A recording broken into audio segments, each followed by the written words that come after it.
have a meet, and we'll have a. No, they're not coming. You don't have a temporary?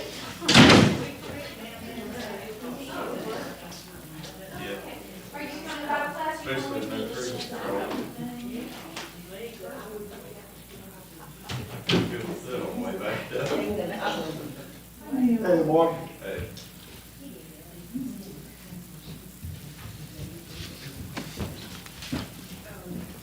Hey, Joe.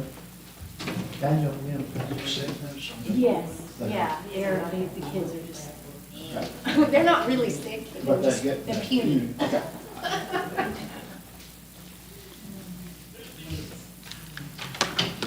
Time for our Bible study to begin this morning. I'd like to say that it's good to be here. We do appreciate the presence of everyone this morning. We do have those that are not feeling well. The Schultz family's not going to be with us this morning because of some illness issues going on with the kids. We know the Townsends are traveling. And there are others, too, that we know of that we need to remember in our prayers. Reed, would you open us with a word of prayer, please? Heavenly Father, thank you for allowing us to be here this morning.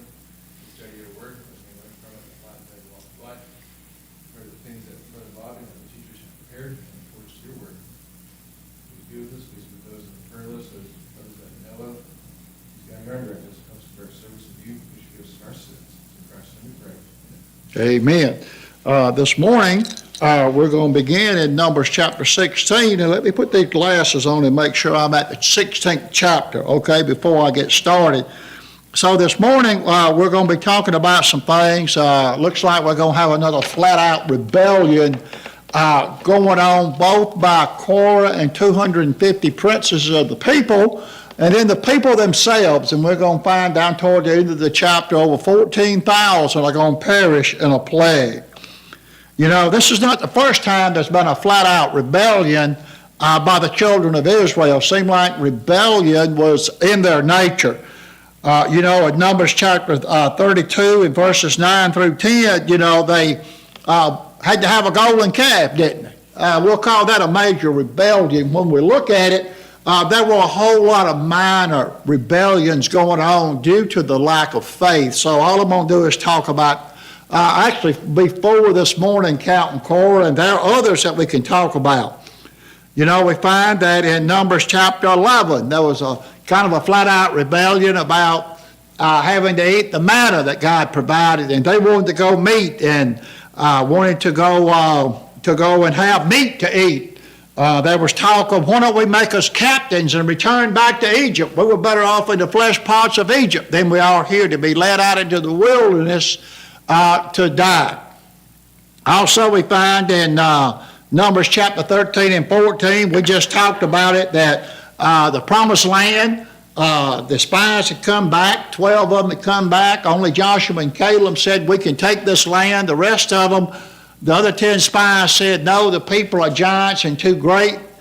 We can't take this land. And of course, it caused a great stir among the people.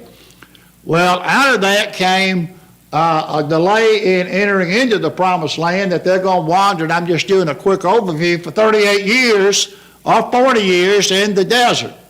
And only 2 are going to be allowed to go over into the promised land out of that original group, and that was Joshua and Caleb. So here we are again in Numbers chapter 16. Only a short time later, we're going to find another rebellion taking place, and we're going to see the outcome of that rebellion. And of course, as I said this morning, we're in Numbers chapter 16. Number 16 serves as a powerful reminder of God's sovereignty and the peril of opposing His divinely appointed authority. Even in the face of accusations and defiance, Moses and Aaron maintained their faith in God, becoming vehicles of intercession for their people. We are reminded that to challenge God's order is to invite disaster, but to humbly submit to His will is to find mercy and grace. And so that's kind of a summation of what's going on here.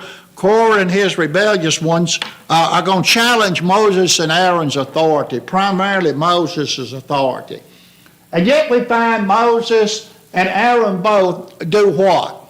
They maintain their faith in God as intercessors for this rebellious people. Now, you just stop and think about what it may take for the nature of a human being in general to stand as an intercessor between those that are opposing him. Greg, I would think that takes a lot of faith and stamina, wouldn't it? For those that are opposing you and ridiculing you and trying to overthrow you, and you know for their good you still stand between them and God, you know, who's going to tell Moses and all this, hey, listen, you just step back out of the way, I'm just going to destroy them. We've heard that before too, hadn't we? So here Moses and Aaron is standing between God, who wants to destroy them, and the people who wants to destroy Moses and Aaron, okay? So, you know, that's kind of what we would say sometimes, between a rock and a hard spot, isn't it? But yet they maintain their faith and they maintain their intercessorship between the people. So, it's a very true statement that we're reminded that to challenge God's order is to invite disaster. And so we find that the earth is going to open up, swallow some of them. There's going to be a great plague to kill 14,000 of them. A fire's going to come down and kill the 250 princesses that sided with Korah. So true that we're reminded to challenge God's order is to invite disaster. Can we see that? If we take a look at it and apply some of these thoughts, can we see that on the worldly physical stage in history? Yeah. Can we see that today in the history of mankind, that when you challenge the authority and order of God, what do you get? Chaos and disaster? Yeah. Still going on, isn't it? We ain't changed a lot. Humanity hasn't changed a lot. We haven't, in general, as people, learned a lot from history, have we? Okay? So we keep making the same old mistakes. Not that history repeats itself, we repeat our mistakes over and over again. But need to humbly submit to His will to find mercy and grace. So what is this conversation going to look like? The rebellion of Korah, the earth cleaveth asunder, the earth's going to open up and swallow some of them. And Aaron is going to stay the plague that God is going to bring amongst the people for their rebellion. So we find those are going to be the three main topics that we're going to be looking at this morning. And so we find Korah and his rebellion against Moses. The rebellion begins. Morgan, do you have Numbers chapter 16, verses 1 through 3? Yeah. Now Korah the son of Izhar, the son of Kohath, the son of Levi, with Dathan and Abiram, the sons of Eliab, and on the son of Peleth, the sons of Reuben, took men. And there rose up before Moses with some of the children of Israel, 250 leaders of the congregation, representatives of the congregation, men of renown. They gathered together against Moses and Aaron and said to them, You take too much upon yourselves, for all the congregation is holy, every one of them, and the Lord is among them. Why then do you exalt yourselves above the assembly of the Lord? Okay, so really what we have here has Korah and these 250 princesses and plus others named rebel. What was the rebellion about? Well, they felt like that Moses and Aaron were exalting themselves above the congregation. Sounds like they were jealous of the leadership and authority placed in Moses and Aaron, doesn't it? Because they said unto them that Moses, that you together take too much upon yourselves, and you're exalting yourselves as being holier than the rest of us. You know, that wasn't the case, was it? But what happens very often when you have people in leadership, and maybe there's people that want to be in leadership but don't have the leadership skills or whatever to be chosen for it. You get jealousy, don't you? You get envy, don't you? You get some backbiting, don't you?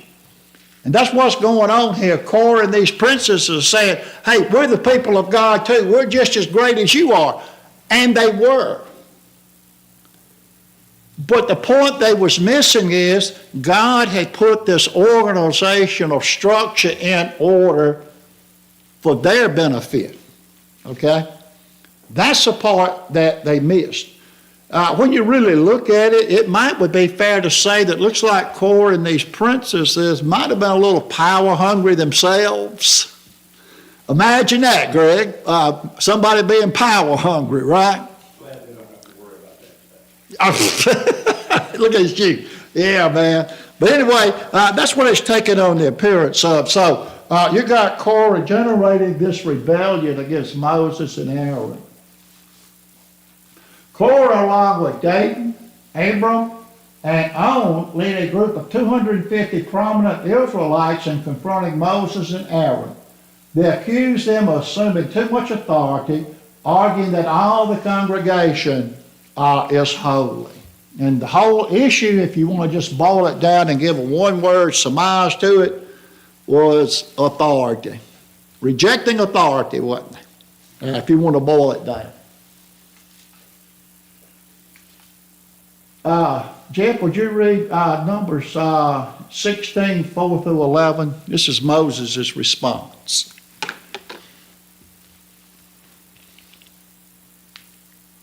When Moses heard it, he fell on his face, and he said to Korah and all his company, in the morning the Lord will show who is his and who is holy, and will bring him near to him.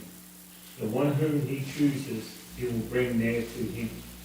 Do this, take census, Korah and all his company, put fire in them, and put incense on them before the Lord tomorrow.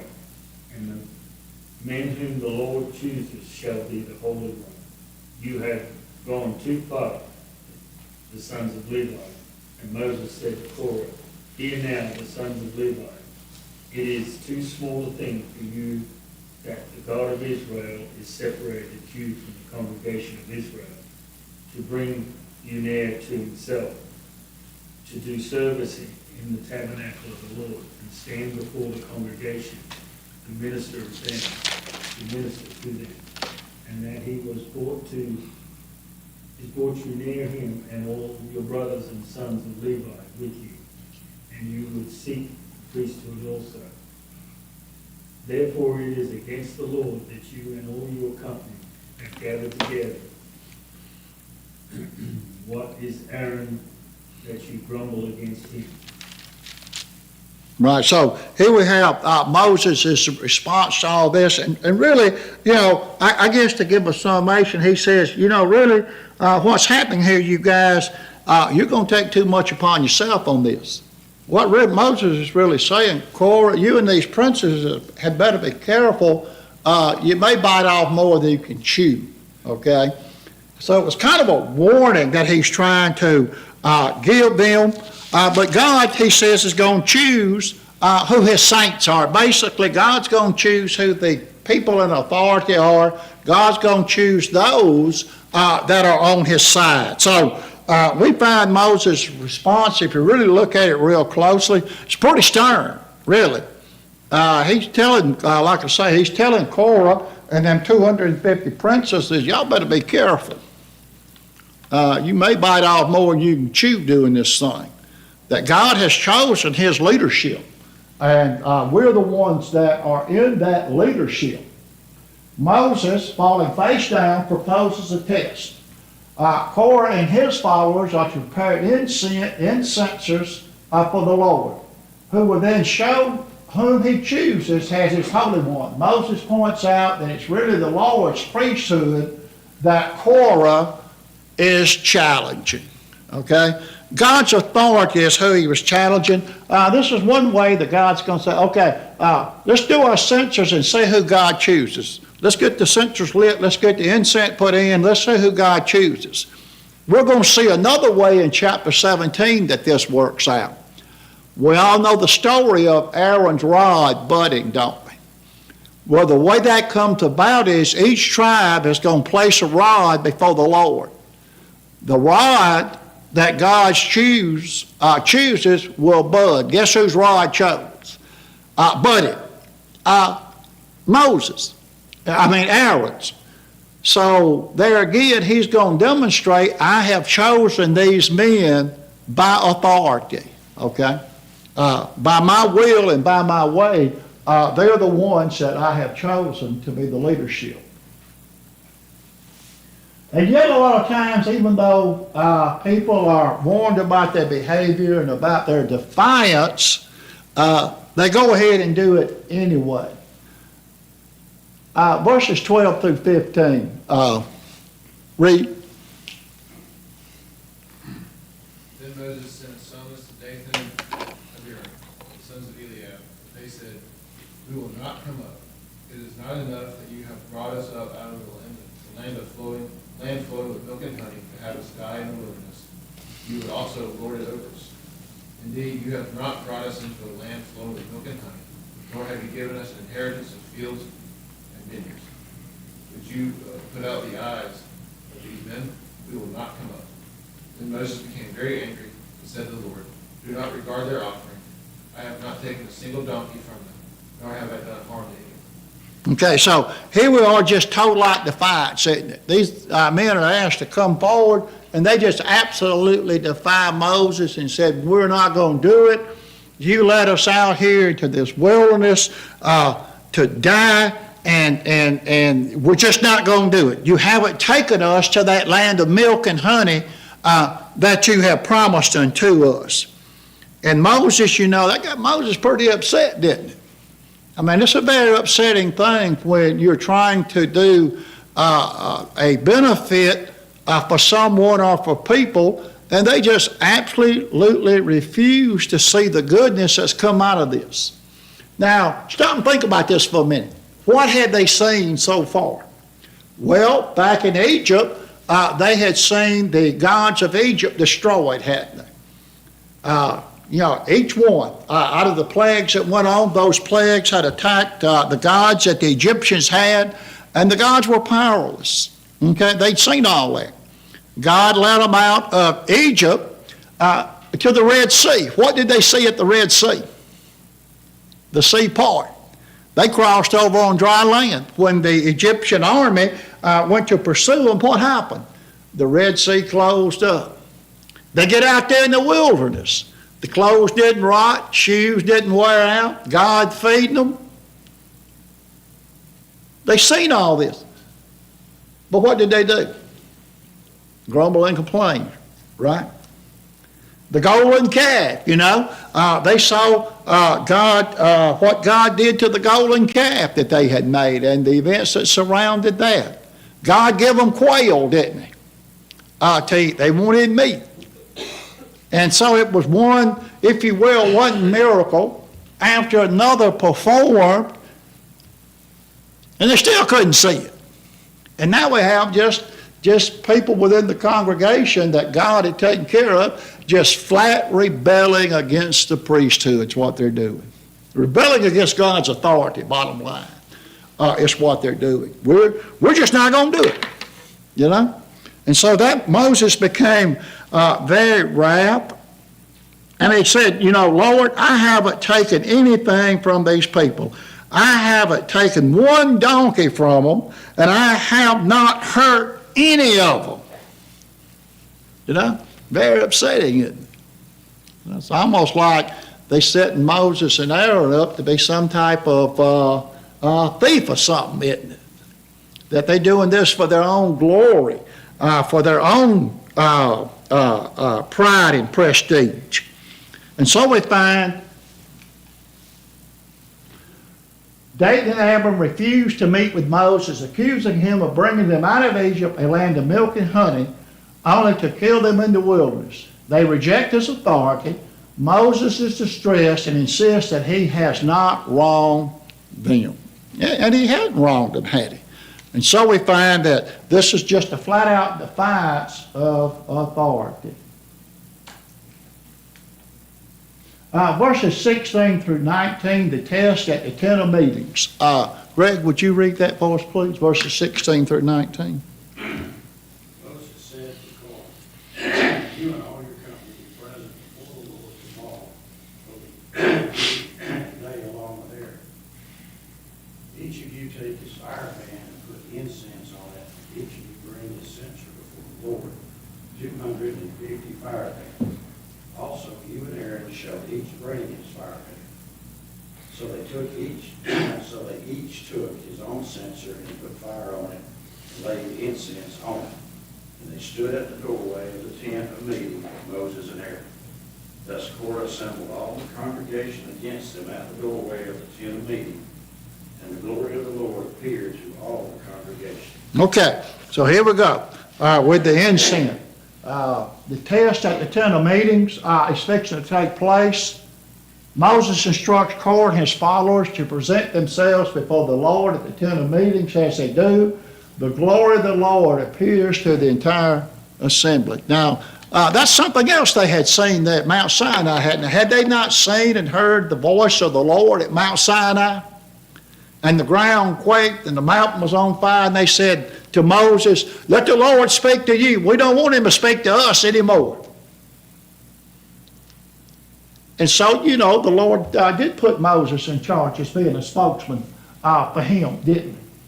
And yet we run into this big rebellious attitude here with Korah and those 250 princesses.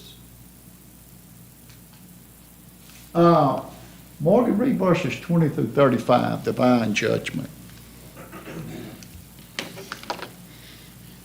And the Lord spoke to Moses and Aaron, saying, Separate yourselves from among this congregation, that I may consume them in a moment. Then they fell on their faces and said, O God, the God of spirits of all flesh, shall one man sin and you be angry with all the congregation? So the Lord spoke to Moses, saying, Speak to the congregation, saying, Get away from the tents of Korah, Dathan, and Abiram. Then Moses rose and went to Dathan and Abiram, and the elders of Israel followed him. And he spoke to the congregation, saying, Depart now from the tents of these wicked men. Touch nothing of theirs, lest you be consumed in all their sins. So they got away from around the tents of Korah, Dathan, and Abiram, and Dathan and Abiram came out and stood at the door of their tents with their wives, their sons, and their little children. And Moses said, By this you shall know that the Lord has sent me to do all these works, for I have not done them of my own will. If these men die naturally like all men, or if they are visited by the common fate of all men, then the Lord does not send me. But if the Lord creates a new thing, and the earth opens its mouth and swallows them up with all that belongs to them, and they go down alive into the pit, then you will understand that these men have rejected the Lord.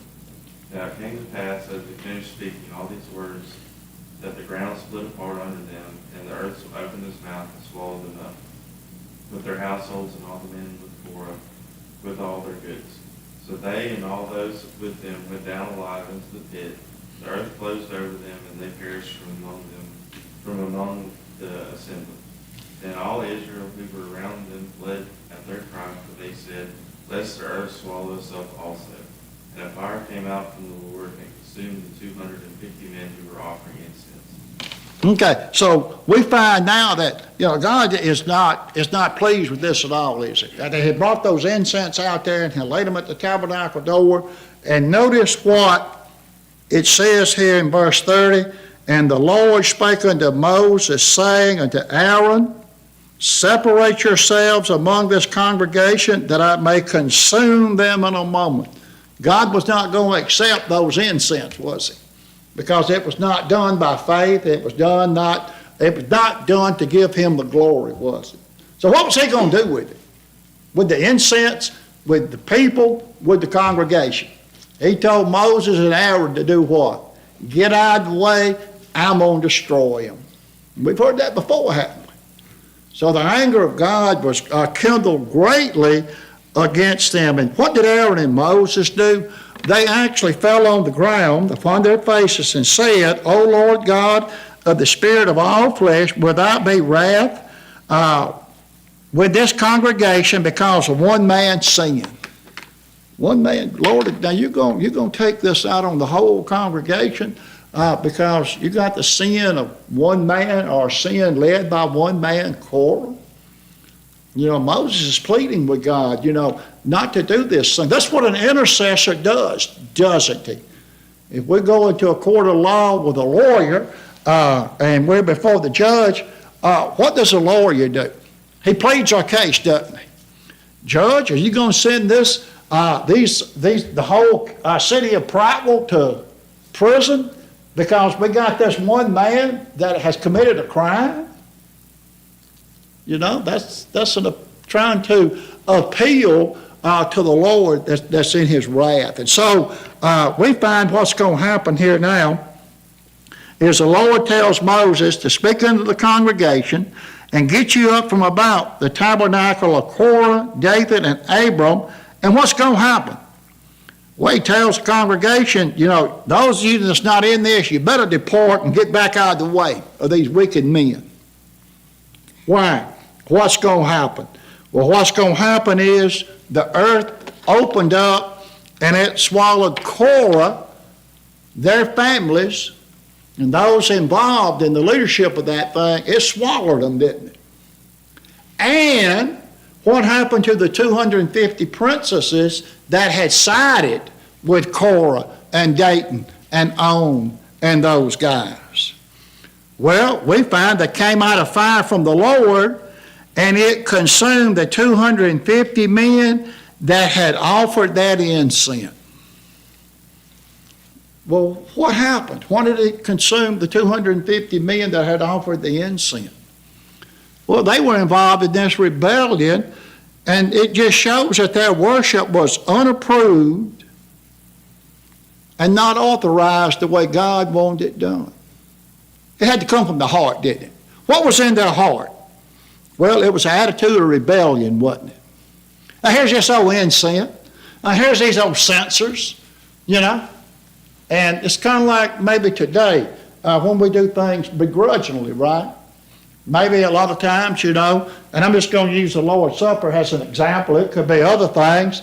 And we give of our means and we put it in and say, well, here's this money, Lord. You know, like, well, why even give it, right? You know? So what happened to them? Well, the fire swallowed them up, didn't it? So we find, and that's not all that's going to happen, okay? Because this now in turn, remember the Lord told the congregation to get aside from around Korah and Korah's tent and Dathan's tent and On's tent, get back out of the way of this thing. Now the congregation is going to turn on Moses and Aaron, okay?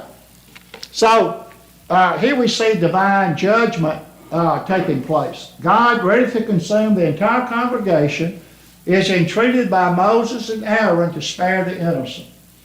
The earth then opens up and swallows Korah, Dathan, Abram, along with their households.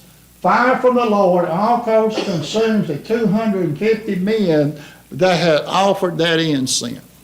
You know, Moses had told them, y'all need to offer incense. Let's just see. And what's happening here is, Moses said, well, you get your incense, you get your censers, and you bring it to the tabernacle, right? Let's just see if the Lord is going to accept it. Did the Lord accept it? No. You know, so what should that have proved to the congregation? It should have proved to the congregation that Moses and Aaron are the ones in authority, right? Okay? Did it? Well, let's just see what happens next. You know, this may be one of these chapters in the Bible that read when you get time. You can write a script, make a little movie about it, because that would be interesting to see all this play out on screen, wouldn't it?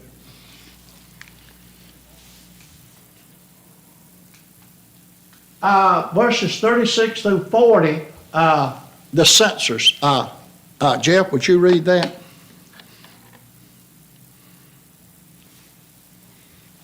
And the Lord spoke to Moses, saying, Tell Eleazar and the sons of Aaron, the priest, to take up the censers out of the blaze, and to scatter the fire far and wide, for they have become holy. As for the censers of these men who have sinned at the cost of their lives, let them be made into hammered plates, as a covering for the altar, for they offer them before the Lord, and they become holy. Thus they shall be assigned to the people of Israel. So Eleazar the priest took the bronze censers, which were burned and had offered, and they were hammered out as covering for the altar, to be a reminder to the people of Israel, so that no outsider who is in the ascending to battle should draw up near the burnt incense before the Lord, lest it become like Korah and his company. As the Lord said to him through Moses. Right, okay, so what about the censers? Get those censers, which were a hollow thing made hollow by the Lord. But yet they had become profane things because of what? The sins of these men against their souls have. So what did he tell them to do? Take those censers out, beat them into a covering for the altar. Well, why would you want to take that which was profaned by man and make it into a covering that was burning in the fire? Well, it's going to be a memorial. Notice what it's going to be a reminder of. When you see that covering that was beat out of those censers, what is it going to remind you of? Verse 40, it is a reminder or a memorial unto the children of Israel that no stranger, which is not of the seed of Aaron, come near to offer incense before the Lord, that he be not as Korah and his company, as the Lord said to him by the hand of Moses. What did he say? This is going to be a reminder. No stranger, except those through the lineage of Moses and Aaron shall do what? Burn incense like that unto the Lord. It's kind of a warning, isn't it? And a reminder of the events that has transpired here about the rebellion that took place. This memorial, that no stranger which is not of the seed of Aaron come near to offer the incense unto the Lord. So, what does it say? It's just any worship or just any old way satisfactory with God? No. He wants it done in his manner and in his way with the right attitude, don't he? Okay? So it was back then. Just anything wasn't going to be acceptable. Okay? And so we find that these censers were turned into a covering for the altar, as God instructs Eleazar, Aaron's son, to collect the censers from the consumed men, hammer them into a covering for the altar, as a sign to the Israelites. Kind of a stop sign, isn't it? Not to do those things. Well, guess what? Not the end of the story. The overhead shows a lot of people upset and angry, aren't they? Well, guess what? Verses 41 through 50, the people complained and the plague. Would you read that for us, please? On the next day, all the congregation of the sons of Israel grumbled against Moses and Aaron, saying, "You are the ones who have caused the death of the Lord's people." It came about, however, when the congregation had assembled against Moses and Aaron, that they turned toward the tent of meeting, and behold, the cloud covered it, and the glory of the Lord appeared. Then Moses and Aaron came to the front of the tent of meeting, and the Lord spoke to Moses, saying, "Get away from among this congregation, that I may consume the midst of them." Then they fell on their faces. Moses said to Aaron, "Take your censer and put in it fire from the altar, and lay incense on it, and bring it quickly to the congregation and make atonement for them. For wrath has gone forth from the Lord, the plague has begun." Then Aaron took it as Moses had spoken, and ran into the midst of the assembly, for behold, the plague had begun among the people. So he put on the incense and made atonement for the people. He took his stand between the dead and the living, so that the plague was checked. For those who died by the plague were 14,700, besides those who died on account of Korah. Then Aaron returned to Moses at the doorway of the tent of meeting, and the plague had been checked. Wow. So what happened in all this? Well, the congregation of people got upset with Moses And Aaron says, look at what you've done. You're killing the Lord's people. What a turn of events, you know. Seen all this, understood all this, and yet couldn't comprehend it. It's interesting about things that a lot of times when you see something and you understand something and you don't heed it, you're headed for destruction, aren't you? Well, what happened here? Headed for destruction, right? A great plague came. How many of them fell? 14,700 plus the 250 plus Korah and the other 3 men and their families. So, you know, a lot of folks perished because of this rebellion, didn't they? And the whole time, what is Moses doing? Trying to prevent the Lord from destroying them. Notice what it said here. I already wanted to destroy him a few scenes ago, right? Okay? In verse 21, Moses and Aaron intercedes. Here again, Moses intercedes. The Lord said unto Moses, get ye up from among the congregation, that I may consume them as in a moment. And they fell upon their faces, Moses and Aaron. What are they still doing here? Acting as an intercessor. Would it be fair to say that Moses and Aaron, being a type of Christ, bore the burdens of these people? Bore all their sins, didn't they? And still went out and put a censer amongst them to appease the Lord, not to destroy him. And the plague was stayed. You know, God had told Moses and Aaron just maybe, looks like maybe just a few hours before, y'all need to get clear, get this congregation clear of these men. I'm going to destroy them. And now the congregation has rebelled. And what did God say? Moses, Aaron, get clear. I won't destroy him. You know, it's a good thing to have an intercessor, isn't it? It was a good thing that the children of Israel had an intercessor here, or what was God going to do? He was going to separate Moses and Aaron, and I'm sure if he had to destroy them, he would have still raised up seed through Moses and Aaron, okay? That was still a plan for Christ to come. But it looks like the patience with God with these people were waning, okay? And he was going to destroy them. So it's a good thing to have an intercessor, because if it hadn't been for that, already 14,700 of them had died by the plague by the time Aaron got the censer ready and got everything and the incense ready and got it out amongst the midst of the congregation. So things were happening pretty rapidly, wasn't they? Happening pretty rapidly. The next day the congregation complains against Moses and Aaron, accusing them of killing the Lord's people. God sends a plague, but it is stopped when Aaron offers incense standing between the dead and the living. Do we have one today standing between those that have passed on and the living? We do, isn't it? The intercessor is still working, isn't it? Jesus Christ. So, kind of an interesting chapter, isn't it? A lot of activity going on in this chapter, isn't it? So, what do we have here? Number 16 presents a monumental challenge to the leadership of Moses and Aaron and the authority of God himself. The chapter centers around the rebellion led by Korah, Dathan, and Abiram against the chosen leaders of the Israelites.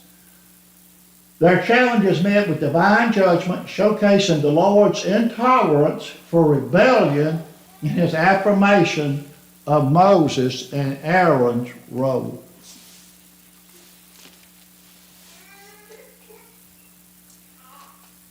So what are some of the teaching points or lessons that we can learn out of this? The nature of the rebellion. Numbers 16, 1 through 3 describes how Korah, along with Dathan and Abiram and 250 community leaders, rose up against Moses and Aaron, questioning their leadership and authority. The rebellion was rooted in pride and jealousy, wasn't it? Pride and jealousy. Boy, those are two things that will get you every time, isn't it? God's response to rebellion. In Numbers 16, 20 through 21, God expresses his anger towards the rebels and instructs Moses and Aaron to separate themselves from the assembly so he can consume them. This highlights God's intolerance for rebellion against his appointed leaders.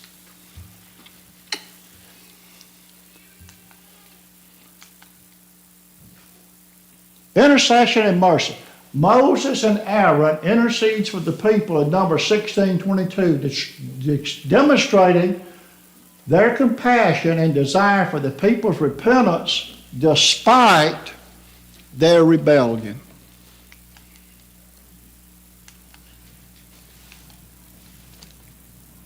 Divine judgment. Numbers 16:31 through 35 recounts the earth opening up to swallow Korah, Dathan, Abiram, and their households, while fire consumes the 250 men offering incense. This serves as a stark warning of the consequences of defying God's authority. The importance of holiness. In Numbers 16:37 through 40, God instructs Eleazar to make the censers of the rebels and hammer sheets to overlay the altar, as a reminder that only those chosen by God may approach him in holiness. So that was a warning laid out as a reminder. Only those that's authorized by God can approach him in holiness.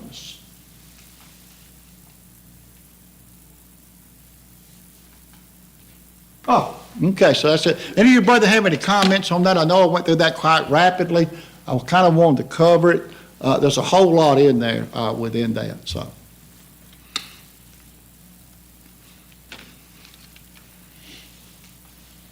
I think we got about a minute. I think I'm going to stop instead of jumping over into chapter 17. But in chapter 17, we're going to see where Aaron's rod budded. And we're going to see where it's also going to be laid up as a memorial against the rebels too. Here again, God is going to show them Aaron and Moses are the chosen leaders. Yeah, Rick, what's so hard to get that message through to them? Yeah. So when Moses said that they were stiff-necked and uncircumcised people, later on we're going to see where he says that to them. And, to a Jew, that's probably, and I don't know that much about the Hebrew language, but from what I understand, it's a pure language. To get slang language and curse language into it, you have to import it from the Greek language, okay?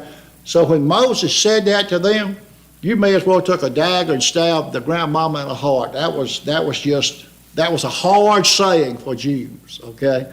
That you're uncircumcised and you're stiff-necked. You're unclean, you're unholy, you're hard-headed, okay? Anyway, we'll stop right there and we'll get ready for the worship service.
I knew he was killing me, huh? You really want to stand up, huh?